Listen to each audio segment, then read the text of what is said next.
Pada bulan Maret 1292, Kaisar Siju atau Kublai Khan memerintahkan pengiriman pasukan perang untuk menghukum Raja Jawa atau Raja Jawa yang bernama Haji Kertanegara atau Kertanegara.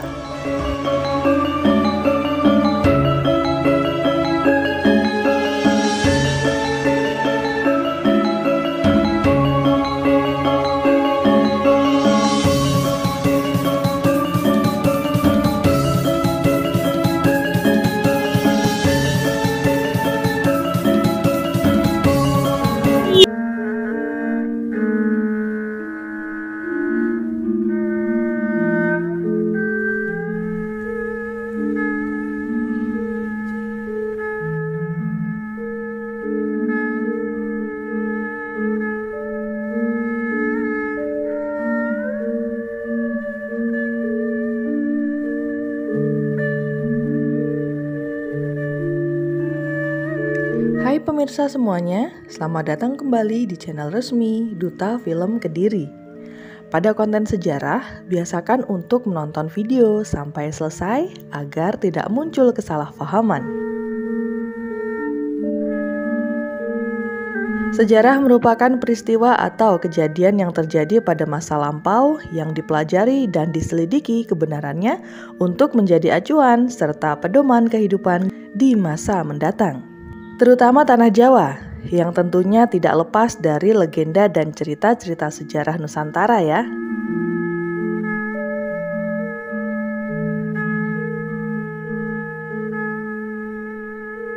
Penjelasan tentang agresi militer Kerajaan Gelang-Gelang ke Singosari hingga pelarian Raden Wijaya ke Madura sudah kami rangkum di episode sebelumnya. Dan kali ini, kita akan membahas tentang invasi serangan Mongol oleh Kublai Khan ke Jawa untuk menyerang Singosari yang ternyata dipecundangi oleh Raden Wijaya. Selamat menyaksikan.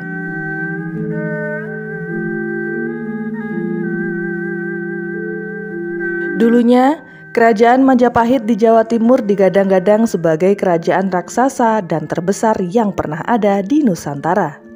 Majapahit mencapai masa keemasannya pada masa pemerintahan Hayam Wuruk yang berkuasa pada kurun waktu 1350 hingga 1389.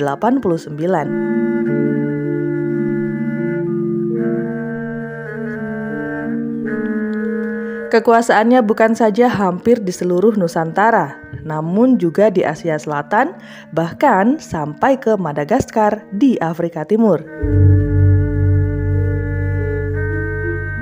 Perdana Menteri Gajah Mada digadang-gadang sebagai salah satu tokoh legendaris dunia yang pernah ada. Namun, tahukah Anda, sebelum mencapai kedikjayaan menjadi kerajaan terbesar di Nusantara, Majapahit ternyata memiliki kenangan pilu hingga kisah yang membuat kita mengerutkan dahi berkat raja pertamanya, yakni Raden Wijaya, yang berhasil menipu Kaisar Mongol karena kecerdikannya.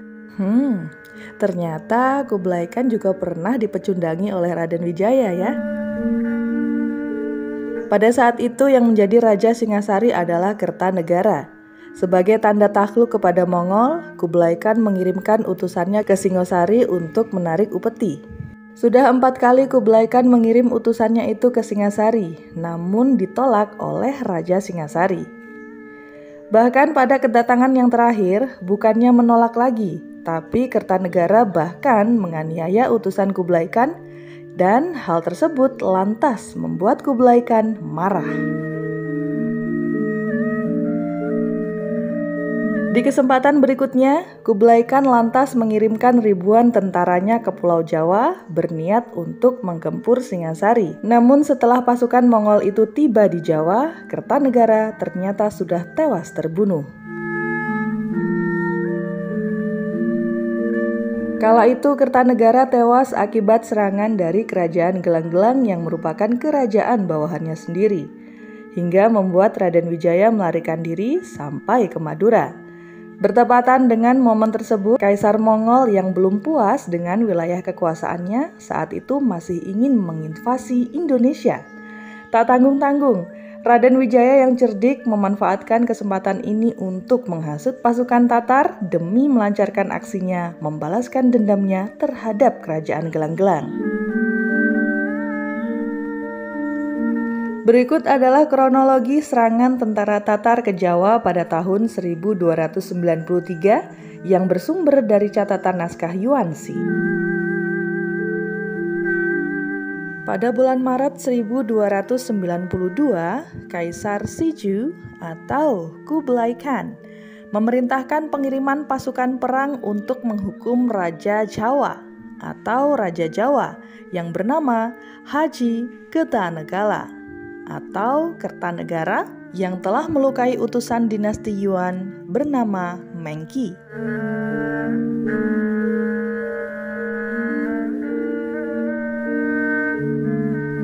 Sejumlah 20.000 pasukan di bawah 3 orang komandan yang bernama Sibi, Yaikemos, dan Kaosing siap berlayar menuju ke Pulau Jawa.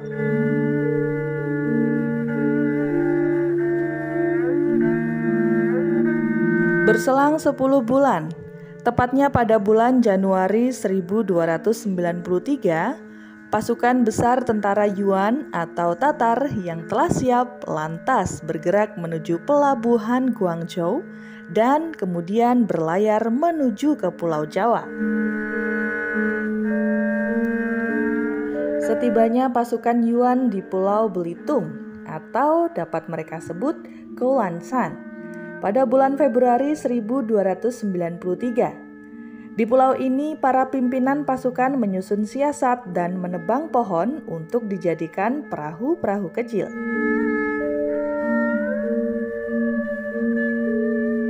Pada bulan Maret 1293, pasukan pimpinan Yaikemos berangkat lebih dulu menuju ke Pulau Jawa.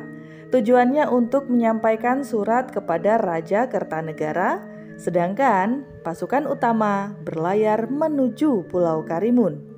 Dan nantinya semua pasukan akan kembali berkumpul di sana.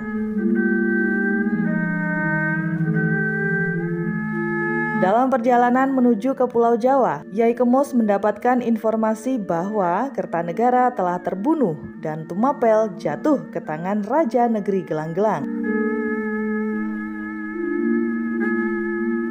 Yaikemos lantas mengatur siasat dengan membagi perjalanan para pasukan menjadi 2 bagian. Satu kelompok melewati Sungai Sugaluh menuju Berantas dan satu kelompok lagi melewati jalur darat menuju Tuban yang nantinya akan bertemu kembali di Sungai Berantas untuk kembali bersama-sama menuju ke Majapahit.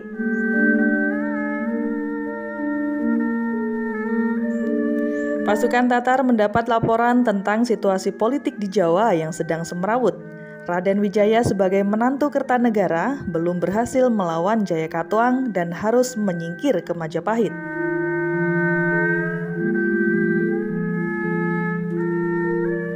Tidak menyia-nyiakan kesempatan, di balik kisruh politik yang terjadi di Jawa, ternyata Raden Wijaya dan pemimpin pasukan Tatar sama-sama memiliki niat dan maksud yang tersembunyi.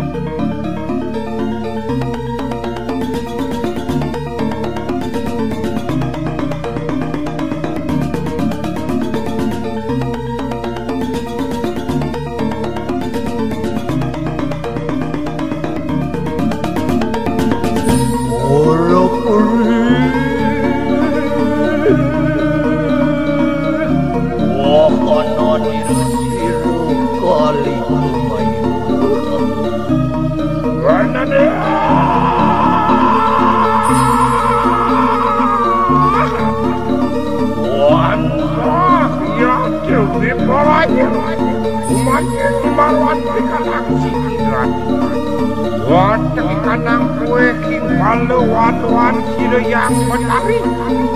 Berede, uri